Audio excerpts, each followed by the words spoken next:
Hello and welcome back to Vedanti academy. मैं हूं प्रसाद पवार और मैं सभी का स्वागत करता हूं आपके वेदांती एकेडमी के चैनल पे। दोस्तों, जैसे आप देख रहे हो यहाँ पे कि एसबीआई क्लर्क का रिक्रूटमेंट आ गया है। नियरली 14,000 वैकेंसी आपका आ गया है। This is a huge vacancy.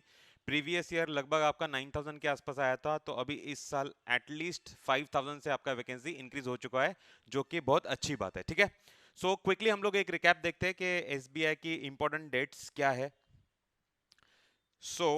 यहाँ पे अगर हम लोग देखेंगे तो इंपॉर्टेंट डेट्स में हम लोग चेक करेंगे कि आप अप्लाई कब से कर सकते हो। अप्लाई ऑनलाइन ऑनलाइन अप्लाई करने की जो डेट है वो 17 दिसंबर से स्टार्ट हो चुकी है। और लास्ट डेट याद रखना, लास्ट डेट जो है वो आपका 7 जनवरी है। 7 जनवरी से पहले आपके सारे फॉर्म फिलअप होके होने चाहिए। ठीक है, तो मैं सजेस्ट करूंगा आपको कि लास्ट डेट तक आप वेट ना करें। 3-4 दिन पहले आपका जो फॉर्म है वो फिलअप करके आप रेडी रख देना। ठीक है, आपका जो प्रीलिम्स एग्जाम होगा इसका वो होगा फेब्रुआरी के मंथ में, और तुरंत 1 महीने के बाद में आपका मेंस का भी एग्जाम होने वाला है। ठीक है, तुरंत 1 महीने के बाद आपका मेंस का एग्जाम होगा। ठीक है, जैसे वो रेगुलर जो एसबीआई पैटर्न फॉलो करती है वही पैटर्न से इस बार भी हमें फॉलो करना है। ठीक है, उसके बाद में हम लोग देखेंगे कि कौन कौन अप्लाई कर सकता है। देखो, अप्लाई कौन कौन कर सकता है यहाँ पे, तो एनी ग्रेजुएट, कोई भी जो ग्रेजुएट है वो इस एग्जाम को अप्लाई कर सकता है। ठीक है, चाहे वो बीए हो, चाहे बीएससी हो, बीकॉम हो। इट इज नॉट नेसेसरी कि उसका बैंकिंग बैकग्राउंड ही होना चाहिए। कोई भी ग्रेजुएट जिसने आपका bachelor degree recognised government institute से कंप्लीट किया है, वो सारे लोग जो है इस फॉर्म को भर सकते हैं। उनका एज जो है वो 20 ईयर्स से लेके 28 ईयर्स के बीच में होना चाहिए। हाँ, यहाँ पे भी एससी और एसटी के जो कैंडिडेट्स हैं उनको अपर एज लिमिट रिलैक्सेशन मिलेगा। 5 साल का, 5 इयर्स का अपर एज रिलैक्सेशन मिलेगा। मतलब 28+5 यानी कितना हो जाएगा यहाँ पे, वो 33 इयर्स तक फॉर्म को फिलअप कर सकते हैं, उतना एलिजिबिलिटी उनका है। ठीक है, उसके बाद में अगर हम लोग देखा जाए तो आपका जो फॉर्म फिलअप करने का जो चार्जेस है, ओपन कैटेगरी और ओबीसी कैटेगरी के जो बच्चे होंगे उनके लिए वो फीस होगा 750 रुपीज। एंड उसके बाद में एस सी एस टी के जो कैंडिडेट्स है, एस सी एस टी हो गया या फिर पीडब्ल्यूडी यानी हैंडीकैप हो गया, फिर एक्स सर्विसमैन हो गए, उनके लिए कोई भी फी यहाँ पे नहीं रखी हुई है, जो कि अच्छी बात है। ठीक है, तो बात करते हैं अभी यहाँ पे कि प्रीलिम्स का आपका पैटर्न कैसे होगा। तो प्रीलिम्स एग्जाम में आपके 3 मेन सब्जेक्ट्स होंगे, मैथ्स होगा, रीजनिंग होगा और इंग्लिश होगा। ठीक है, इंग्लिश तो आप पढ़ते आ रहे हो वैसे भी, तो कोई मुश्किल नहीं होने वाली है। न्यूमेरिकल एबिलिटी, इसका मतलब क्या होता है, ये मैथ्स होता है। ठीक है, इंग्लिश के 30 क्वेश्चंस आपको मिलेंगे। ठीक है, 30 मार्क्स के लिए, और 20 मिनट्स में उसको सॉल्व करना है। ये सारे क्वेश्चंस जो आपके होने वाले हैं वो सारे एमसीक्यू होने वाले हैं। 5 ऑप्शंस आपको मिलेंगे, उनमें से सही ऑप्शन आपको चूज करना है। ठीक है, उसके बाद में है मैथ्स। मैथ्स जो है वो 35 क्वेश्चंस आएंगे आपको 35 मार्क्स के लिए, और टाइम आपको मिलेगा 20 मिनट्स। 20 मिनट्स के बाद में ऑटोमेटिकली ये सेशन बंद हो जाएगा, क्योंकि ये टाइम के जो स्लॉट्स है वो एकदम परफेक्ट होता है। 20 मिनट्स के बाद में आपको नेक्स्ट सेशन जो है उसमें आपको ऑटोमेटिकली कंप्यूटर स्क्रीन जो है वो ट्रांसफर कर देगी। ठीक है, उसके बाद में आपका जो होगा रीजनिंग का पेपर होगा। रीजनिंग में भी कितना है, 35 क्वेश्चन होंगे 35 मार्क्स के, और आपका यहाँ पे रहेगा 20 मिनट्स। यस, तो टोटल पेपर आपका होगा 100 क्वेश्चन 100 मार्क्स के लिए, और टोटल टाइम आपको मिलेगा 1 घंटा। अब यहाँ पे एक चीज आपको समझनी है, यहाँ पे निगेटिव मार्किंग है। ठीक है, निगेटिव मार्किंग मतलब कितना हो गया, हर रॉन्ग क्वेश्चन अगर आप करोगे, हर रॉन्ग क्वेश्चन के पीछे आपको पेनल्टी लगेगा 0.25 मार्क्स का। तो जब भी आप प्रिपरेशन कर रहे हो, आप इंश्योर करिए कि आपका एक्यूरेसी जो है नियरली आपका 90% के अबव ही आपका एक्यूरेसी होना चाहिए। ठीक है, उसके बाद में हम लोग देखो, ये प्रीलिम्स का पैटर्न है।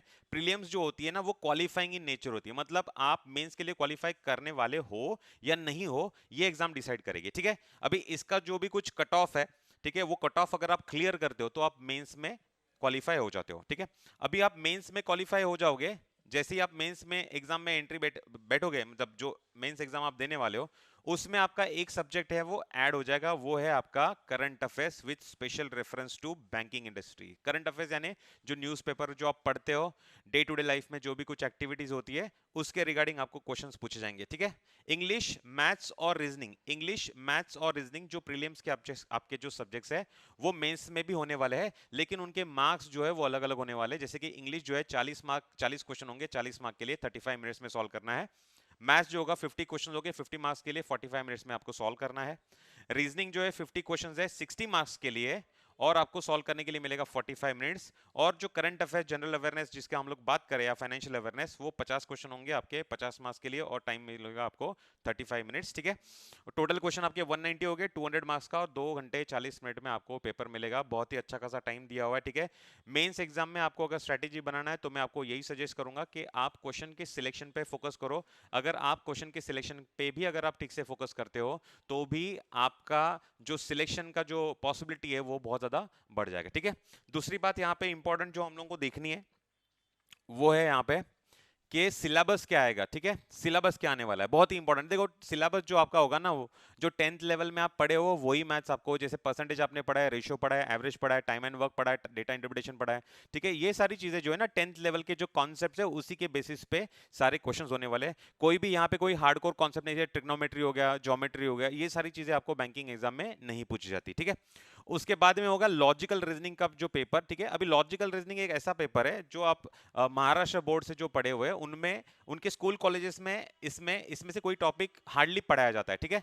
तो ये पूरा आपको प्रिपेयर ही करना पड़ेगा। उसके बाद में इंग्लिश तो आपको पता ही है, जैसे रीडिंग एंड कॉम्प्रिहेंशन मतलब पैसेज को रीड करके उसके आंसर देने, वो एक हो गया। उसके बाद में ग्रामर तो आपको ऑलरेडी पता है, वोकैबुलरी पूछी जाएगी, या क्लोज टेस्ट पूछा जाएगा। क्लोज टेस्ट मतलब क्या होता है, नंबर्ड गैप्स होती है, ठीक है। जैसे जैसे आप पैटर्न के साथ यूज टू हो जाओगे तो आपको पता चलेगा कि क्लोज टेस्ट किसे बोलते हैं, पैराजंबल किसे बोलते हैं इंग्लिश में, ठीक है। और करंट अफेयर्स में आपको जो पूछेंगे वो है इंटरनेशनल लेवल पे है, इंटरनेशनल इवेंट्स जो होते हैं, इंटरनेशनल इवेंट्स वो हो गए, या फिर नेशनल इवेंट्स जो आपके हो रहे हैं, या स्पोर्ट्स में कोई हो रही है, गवर्नमेंट कोई नई स्कीम लॉन्च कर रहा है, इकोनॉमी से रिलेटेड कोई क्वेश्चन जो है, वो सारे क्वेश्चन आपको देखने मिलेंगे, ठीक है। और वो सारे एमसीक्यू होंगे, कहीं पे भी हम लोगों को डिस्क्रिप्टिव क्वेश्चन जो है वो लिखने नहीं पड़ेंगे, ऑलराइट। और मेंस जैसे ही हो जाएगा आपका, प्रीलिम्स हो जाएगा, मेंस हो जाएगा, मेंस के बाद में डायरेक्टली आपका डॉक्यूमेंट वेरिफिकेशन हो जाएगा। अगर आपके डॉक्यूमेंट्स आपने जो at the time of form filling आपने जो दिए थे वो अगर आपके मैच करते तो फाइनली आपका अपॉइंटमेंट लेटर आपको मिल जाएगा, ठीक है। तो काफी सिंपल सा प्रोसेस है, बढ़िया वैकेंसीज है। अगर आप जोर लगा के, अगर सीरियसली अगर आपने 4-5 महीने भी ठीक से अगर आपने प्रिपरेशन कर दिया तो भी आप एग्जाम्स को क्रैक इजीली कर सकते हो, ठीक है। और सबसे इंपॉर्टेंट पार्ट जो है कि इसका जो सैलरी है, सबसे इंपॉर्टेंट पार्ट, मान के चलो अगर at the age of 20 years अगर आप एग्जाम क्रैक करते हो, ठीक है, 20 ईयर से लेके 28 ईयर तक आपका है, कहीं पे भी आप कौन से भी एज में अगर आपने उस एग्जाम को क्रैक किया तो स्टार्टिंग सैलरी जो आपका होगा वो होगा 46,000, ठीक है। तो काफी अच्छी सैलरी है इंक्लूडिंग ऑल अलाउंसेस। और SBI is one of India's biggest bank, सबसे नंबर 1 बैंक है, प्रेस्टिजियस बैंक है, ठीक है। तो एसबीआई में अगर आपको जाना है और आपको एक सीरियस अटेम्प्ट देना है तो मैं आपको सजेस्ट करूंगा कि यहाँ पे अगर आपको अप्लाई करना है तो डिस्क्रिप्शन बॉक्स जो है उसमें मैंने लिंक डाला हुआ है, डायरेक्ट अप्लाई लिंक है, वहां पे जाके आप फॉर्म फिल कर सकते हो, ठीक है। और अगर आपको फॉर्म फिलअप करने में अगर मुश्किल आ रही है, कुछ समझ में नहीं आ रहा है, फर्स्ट टाइम आप फॉर्म फिलअप कर रहे हो, तो बेझिझक डिस्क्रिप्शन बॉक्स में हमने जो नंबर दिया है उस नंबर पे आप हमें कॉल करिए, उसमें हम लोग आपको ऑफिस में बुला के आपका फॉर्म जो है वो फ्री ऑफ कॉस्ट भराएंगे, ठीक है। उसके साथ में अगर आपको चाहिए कि एसबीआई क्लर्क के लिए आपको एक सीरियस अटेम्प्ट देना है, उसके लिए आपको ऑफलाइन प्रिपरेशन करना है, तो उसके लिए भी ऑलरेडी बैचेस हमने स्टार्ट कर दी गई है। अगर आपको बैचेस के बारे में भी इंफॉर्मेशन चाहिए तो वो भी इंफॉर्मेशन हम लोगों ने डिस्क्रिप्शन बॉक्स में डाली हुई है। Thank you so much, that's it for today. अगले वैकेंसी कोई भी होगी, अगली जॉब अलर्ट जो होगी, चैनल को सब्सक्राइब करके जरूर रख देना ताकि आपको ऐसे जॉब्स के बारे में इंफॉर्मेशन मिलती रहे। Thank you so much.